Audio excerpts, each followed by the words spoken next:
Good evening to you. I'm Teresa Marcinberg. Adam Chodak is off tonight. Governor Kathy Hochul came to Rochester this afternoon to present a new 5-point plan to address an issue that's having a widespread impact in our community, the rise of car thefts. Dan Gross is in the studio now with a breakdown of that plan. But first, Dan, give us a scope of just how much the problem is impacting lives here.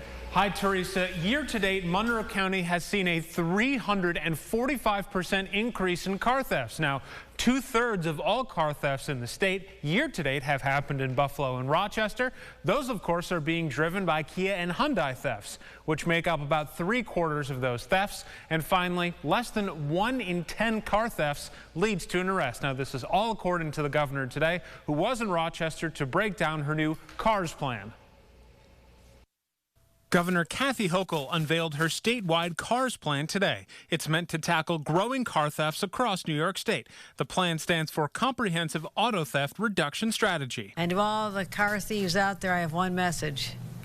You've reached the end of your road. The 5 points of the plan include investment in new technology, which represents about $50 million in terms of investment and another $5 million in terms of supplementing youth diversion programs.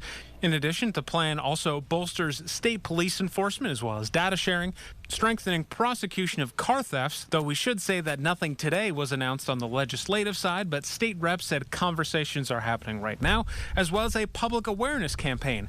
Part of the overall funding will help supplement the Juvenile Enhanced Diversion Stabilization Program. It's a Monroe County program which works with young people intervening after they've committed a crime with a probation officer and more resources. Monroe County Executive Adam Bello says it's been working since its May launch. The recidivism rate for those 120 youth is just 5%. For youth 3 months before we launched the JEDS program was 32.5%. Mayor Malik Evans, who was also at the news conference today, said that similar state help in the form of the GIVE program has helped decrease violent crime in the city of Rochester, and he expects the same result with cars.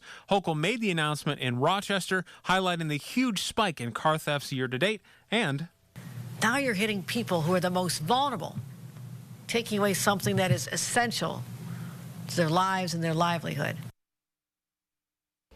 Now, that public awareness campaign I mentioned, that includes a letter that was sent to Kia and Hyundai owners reminding them of the available resources to them, as well as sending out a red sticker that people can put on their car, which the governor says will indicate that that vehicle is up to date and can't be stolen using that viral method. She says 80% of the vehicles with this issue are still on the road. We actually just finished an interview with the Rochester Automobile Dealers Association. They couldn't confirm that number for us, but said as a whole, these type of recalls and warranty issues generally have a pretty low return rate. For now, reporting in the studio, Dan Gross, News 8.